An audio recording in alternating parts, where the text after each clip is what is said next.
Hello, I'm Peter Bell, and I'm here with Mr. Dan Cook from Third Eye Research. We're here to talk about Candente gold. Hello, Dan. Peter, I'm here. How are you? Great to be talking with you. The first time we've done something like this. Lots to talk about with Candente. I had a chance to read the report you wrote on them. Very good, very informative.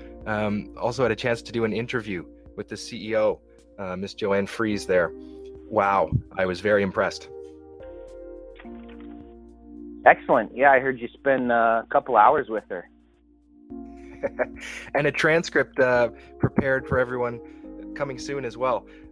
There was a few clips from the interview that really need to be brought to the public attention, in my opinion. I've carved some of those out here as audio standalone things. I wanted to play them and discuss them kind of with you. So always hard to know where to start with all this, but assuming that the audience has some sense of what we're talking about here with the junior mining industry, I'd jump right into one of the more technical things that she had to say about the geology. And then adding to this picture is this more theoretical model, and that's where we saw the budding tonight. So the budding tonight that's mentioned here is actually right in here, okay? So it's in the disseminated disseminated mineralization in the Samaratufe. Well, budding tonight is a clay mineral that happens at the top of a system in what's called the sinter cap. So in this model, if you're finding budding tonight here, your gold ore body is going to be down here, several hundred meters below. But this budding tonight is right next door to what got mined out in San Rafael. So that is that is not the budding tonight you'd expect to have come with this. Okay. It's not the sinter cap for this system. Right. The sinter cap for this system is way up there. But it's been eroded off. It's gone now. Sure. So this indicates something deeper. Yeah. I think for some geologists, or a lot of geologists, that's really all they need to know, is that this budding tonight is occurring at depth. We're talking about down 300 to 500 meters into this proven gold body, and they found budding tonight. So as Joey says, budding tonight is a clay mineral found near the top of the system.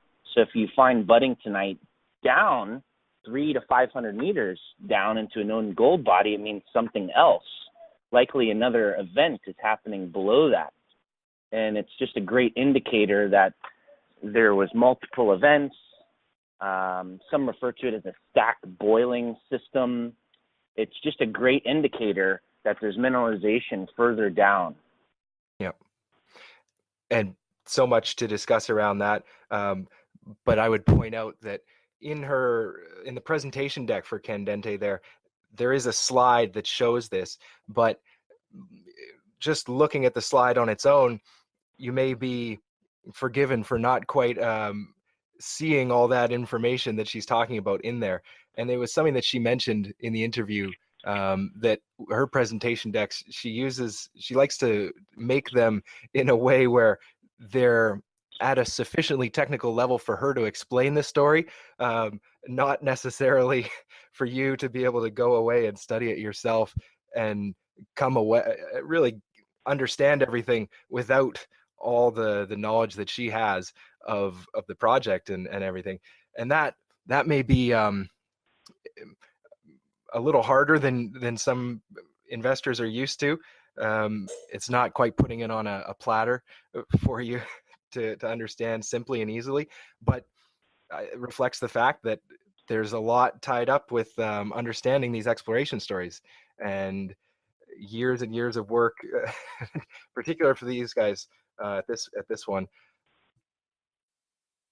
Yeah, no, so I think for your average retail investor that doesn't necessarily want to know all the details, the takeaway is budding tonight happens at the top of a system. And if you're finding budding tonight deep in a known gold body, that means there's something else much farther below that. And I think that's the main takeaway. At least it's a very good indicator. Now, for geologists and the more technically inclined people, I think there's an opportunity for Joey and Candente to get some more material into those geologists' hands to really look at it, give it some thought, and arrive at that aha moment, that's right moment where they get it. And ultimately, it's those geologists that are going to be presenting, whether it's some sort of joint venture opportunity or who knows, maybe even just a takeover of the company. Even if you're a sophisticated investor in the space, you probably want to have a geologist that's consulting and taking a look at some of the deals that are being presented to you on a weekly basis. So I think it's, again, just a great indicator. If you dig into it a little more, Budding Tonight is now credited or acknowledged for telling Mag Silver to drill deeper, which led to their Juanicipio discovery, which is a silver, gold, and lead zinc epithermal vein deposit. And some may already know, but Dr. Peter McGaw is considered to be one of the foremost geologists in all of Mexico. I've talked with him personally, and he really thinks highly. I mean, he was a consultant for Candente in the past. I know he's still a shareholder, and he likes the El Oro property a lot. In fact, I just wanted to grab this note here. I've got a quote that he made. He says, tremendous potential is waiting to be unlocked at El Oro. The fact that we're getting precious metals down to 500 meters and budding tonight means a separate event. Budding tonight is typically found in large systems and indicates lots of fluid. Mag Silver credits its Juanicipio discovery to budding tonight. So it's, again, I don't think we have to necessarily understand all the details. We just need to know that it is occurring here, and it's a great indicator. Yeah. I have another clip of Joey speaking about some site visits here. Speaking of potential acquirers, I can't imagine a property of El Oro's caliber wouldn't be on the radar of quite a few players, both big and small. Have any geologists visited the property over the past year or so? I can say yes. Absolutely. Good. It's an easy answer. Yeah, it's tough to tread lightly on it's been that. really interesting. The point being that before we got Goldcorp out, Yep. so they hung on, still had the 30% interest. I could not get a major company or even a middle-sized company, anybody with production, to visit the property, sign a CA. Why would they? It's nothing, yeah. But it's been slow for me to some degree, but there's a Discoveries Conference in Mexico in April, the last 2 years I've been at, and that's really helped, because being there with CORE and then just being, it's a very small conference, Yep. you get to talk to, and pretty much everybody who's exploring in Mexico has some representative there. Mm-hmm. So that's been really a great way to help get interest. And now, we've the last year, 2 years I guess now, but since January of 2017, so it's just a bit more than a year, we've had some really good site visits. And the people we've had on the property who are so knowledgeable in these systems, they have operating mines and many exploration projects in low sulfidation epithermal systems in Mexico. It's been very encouraging. So, have those guys, gals in our core shed looking through the core for days on end and expressions on their face or just sharing that, they're totally convinced, we're still very high in the system, which means, we've got a lot, the system has a lot of legs left. Yes, indeed. So even though we've, it's produced 4 million ounces gold and 44 million ounces silver, in geological textures, vein textures that are high level, that means there's overlapping systems. Yep. So that's fantastic. A very strong series of points that she's making in there. Yeah, I agree. I think it's really telling that geologists have spent days just going over the core. Yeah. Well, it's one of their favorite things to do, isn't it? To come into a project that's just, whether the company's been orphaned or the project's been orphaned, overlooked, and all the historical production and everything too, that they have and the information on the historical production, it's really quite stunning when you get into it. They have a lot of layers that they can pull back, peel away of the onion there for that audience that wants that. Yeah, like kids in a candy store, eh? They just probably can't hardly drag them out of there. And appreciate what she's saying too about potential for strategic investors.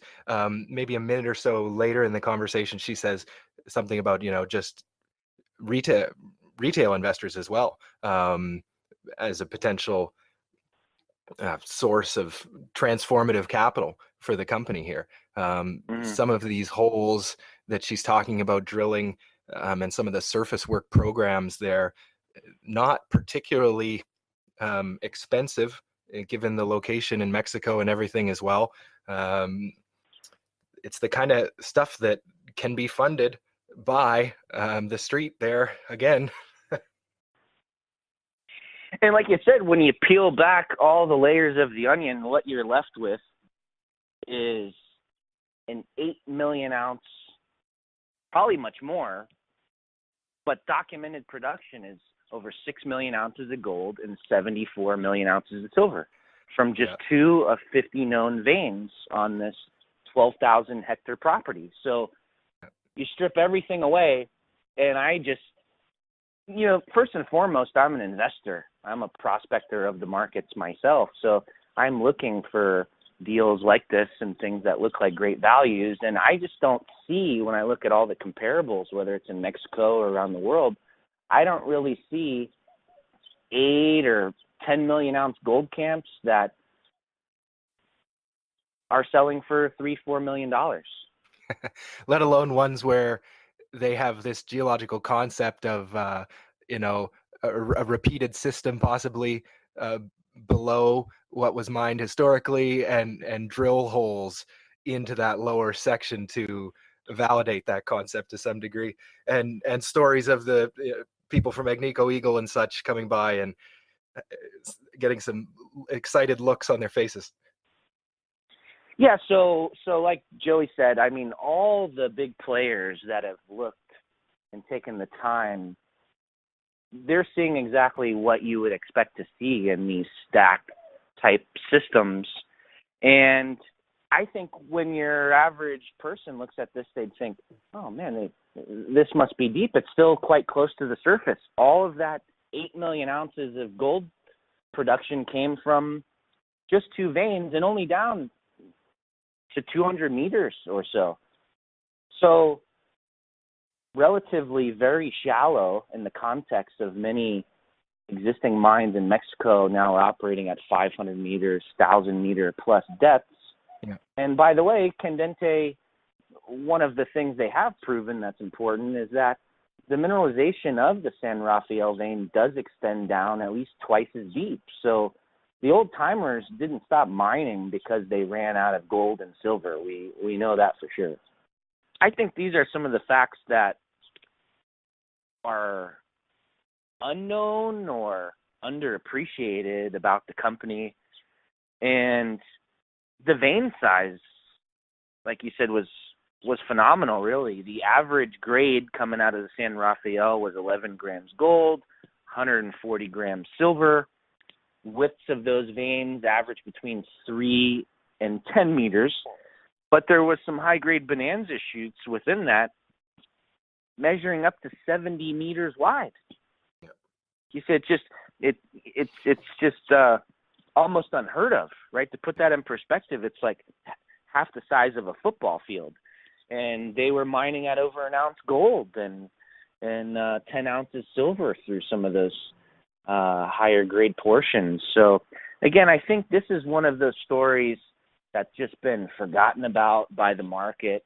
There's thousands of companies competing for investors' attention, and really Candente hasn't put in any time, effort, or money into educating people over the last at least 3 years. I mean, it's basically been a dormant company.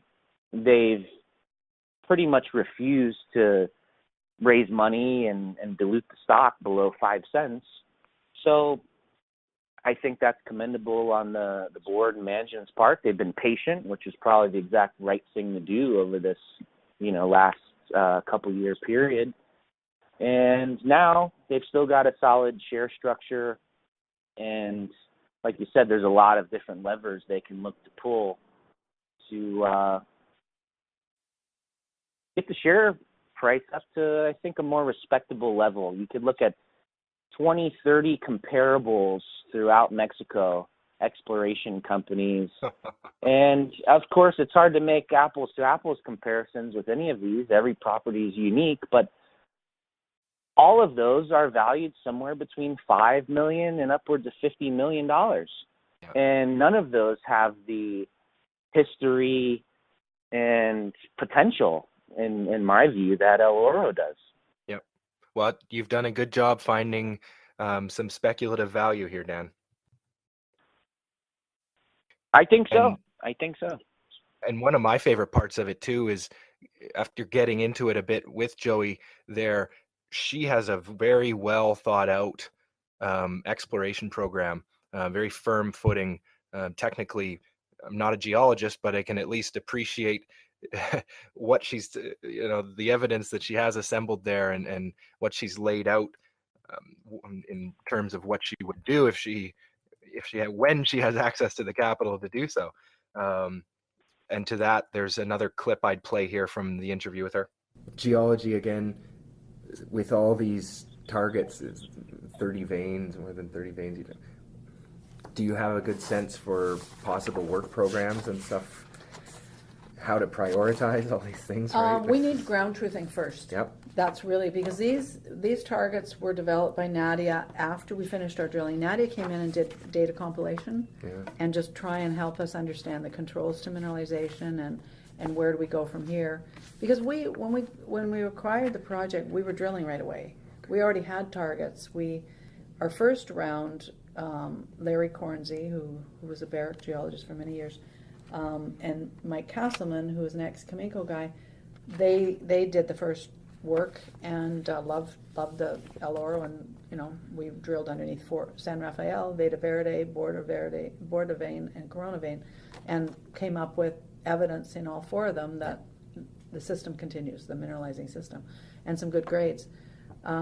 Then when we had the money and we'd launched Candente Gold as its own company, managed to hire Mark Pryor, who had run a project at El Oro for Placer. Mm-hmm. So he had all Placer's data, and he had targets for where to find the first 1 million ounces.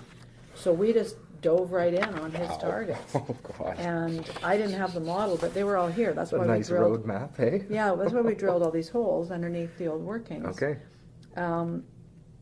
But they all the red ones are anomalous. Yeah. But not enough. We didn't come up with the resource, and the market didn't get excited by our results. Yep. But you talk to people from Agnico Eagle and all the other big players in Mexico, and they say, no, the grades we got in here are exactly what you expect in the system. When now what you need is to know where you're high grade. How about that, Dan? What's your take? Oh, it gets me excited. I love hearing stuff like that. It's always a bit. You got to be careful when you say roadmap to first 1 million ounces or something like that. But as an exploration geologist, it's a great way to start. Maybe an expensive way to start, but sure get the markets excited. Well, I think let's look at how can you knock the company. Typically, when people try to value something like this, they're looking for a resource to be in place. And people that I've talked to can look at Candente and say, well, geez, they did all this drilling and they really didn't have much to show for it, besides proving that the mineralization goes twice as deep or more, finding the budding tonight, which is the great indicator for a stacked system. And they have a great point there. Now, you could go back into history, and of course, this isn't a 43-101, but people should be reminded that this El Oro property was owned by some major companies in the past, including Placer Dome, Teck, and Goldcorp all showed interest in this property. And to me, that's just a sign that it does have major potential, or those companies never would have been interested in it. Goldcorp's subsidiary, Leaseman at the time, they came up with an estimate that was around 500,000 ounces of gold. I forget the silver numbers, but there was a historic resource there, so be that what it may. And there is a tailings resource that is 43101 compliant that is being actively worked right now. Yeah. Well, and that's the modern history of El Oro too, right? You talk about the historical production numbers there and the ancient history of it as well. There's a lot to this story, and for how rich the history is, it's maybe surprisingly not well known. I have not talked to many people that have heard of it. Another aspect of things is I've come across other companies that might be more promotional, and they use things like underground workings as a positive, not a negative. So accessing, there were some estimates done in accessing the underground workings and rehabbing those at the San Rafael vein would probably cost somewhere around $2 million. But that could be a positive. In the past, Candente has spoken about that as a negative, but I've seen many groups refer to all the cost it would take to get down and access the underground workings. There's 50 kilometers of underground workings within this property, 115 historical shafts, 44 adits. So very prospective and could be of interest to a group, Candente or some other, that is more mining engineering focused, and maybe $2 million or $3 million isn't a lot of money in their minds when they look at other opportunities around the world to try to mine. And then when you think about where is this located, right? Maybe one of the safest places in all of Mexico. 2.5, 3 hour drive from Mexico City, paved roads, everything one might need for mining is there: electricity, water, labor. Yeah.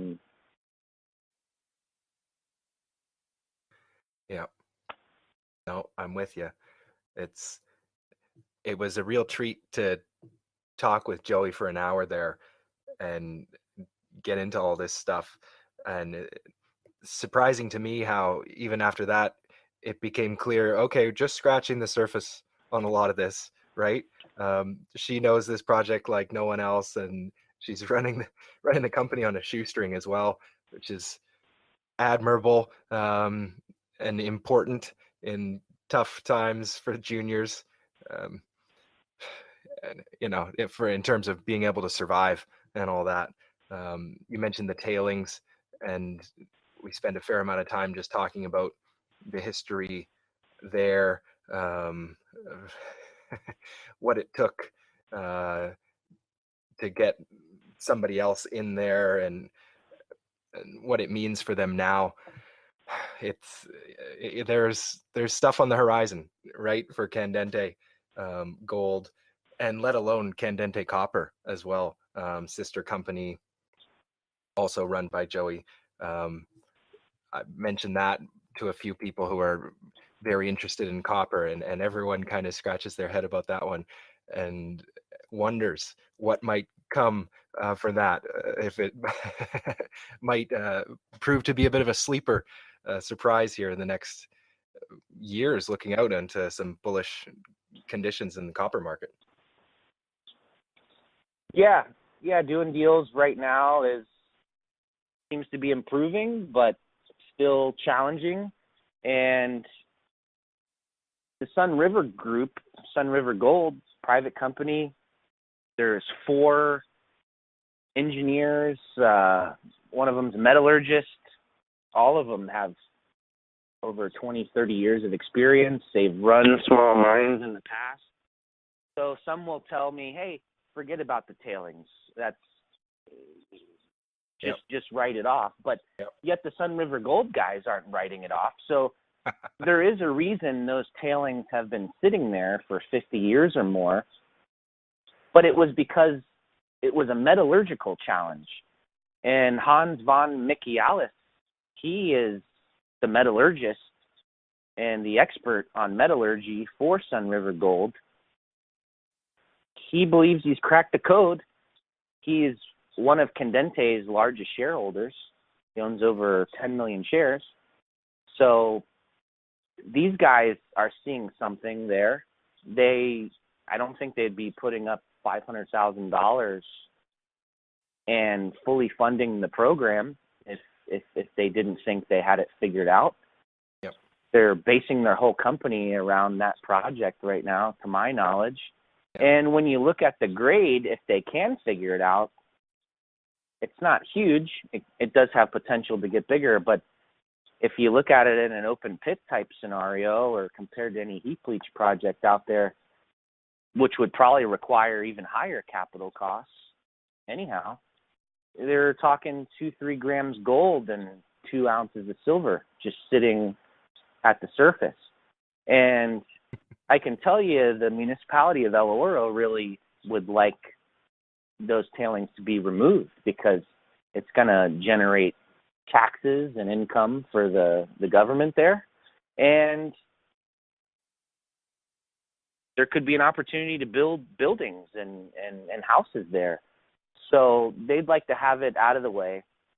And assuming Sun River is able to advance the tailings project, that will just open up a natural opportunity to start looking at the backfill that's underground, which is a whole another story in itself. But these old timers, the theory and thinking is that they were mining at a 5 to 8 grams cutoff. Yep. So you've got your tailings sitting at the surface, and then you could have who knows how much. They've done sampling on the backfill underground, and that was running 4 or 5 grams a ton or better. So it would be the natural progression, again, very forward-looking here, but if Sun River did execute on the tailings, the backfill would be one of the next sources of material they likely would be going after. Yeah. And that's all in addition to the historical resource estimate that Goldcorp put together. 5% non-participating interest for Candente Gold there on that tailings project with Sun River. Looks nice, a potential royalty stream situation for Candente in the next few years too.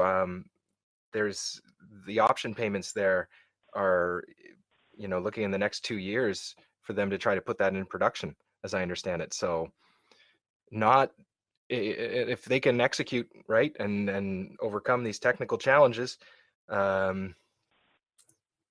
boon to Candente. Well, and it's a serious property, as part of your interview indicated, with Joey stating serious people are attracted to serious properties, and that's why they have a board with people that have been in high-level positions at companies like Kenross and Barrick. So they're there for the potential. The majors that owned it in the past were there for the potential, and the stars just haven't aligned yet. And we'll see if they do. But from an investor's perspective, going back to where we started, the fundamental, the thesis on this as an investment is probably a 10 million ounce gold camp. Not everything was documented. We know over 6 million ounces of gold, 74 million ounces of silver were mined. That's documented. So it was likely much more. This property goes back to the Spaniards making the discovery in the 1500s. So likely much more than what was documented. And from only 2 of 50 known veins, Joey and her team has found over 30 other exploration targets, great concepts, and all of that for a market cap of $3-4 million. So one more clip. Let me play one more clip. Something that Joey was saying that was must hear. Then we finally got a hole down there below, and it does get good grade, well below old workings. So again, the system's alive and well. But what's going on here? Because you've got a vein going this way, a vein there, right? Yep. Those are the northeasterly. Yep.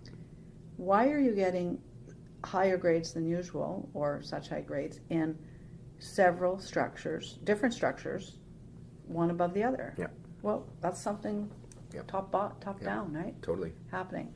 So we knew this before the structural interpretation. I just didn't understand what it would all mean or could all mean. But now that Nadia identified these northeasterly, that's what makes sense to me, is, these structures are getting cross-cut. Yep. So then you add to that I go back through the old literature, and sure enough, the old-timers talk about the San Rafael vein in either the Mexico Esperanza, but it's right near the border.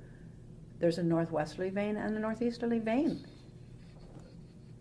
Okay, great. Let's go for it. So that's where I want to drill.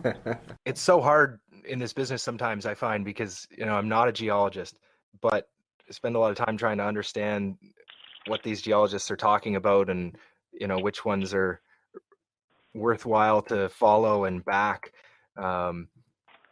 Everything that I was hearing from Joey in regards to this project was it was in the upper quartile for sure of quality of projects that I've encountered in 2018 here, certainly. Just this year, Peter?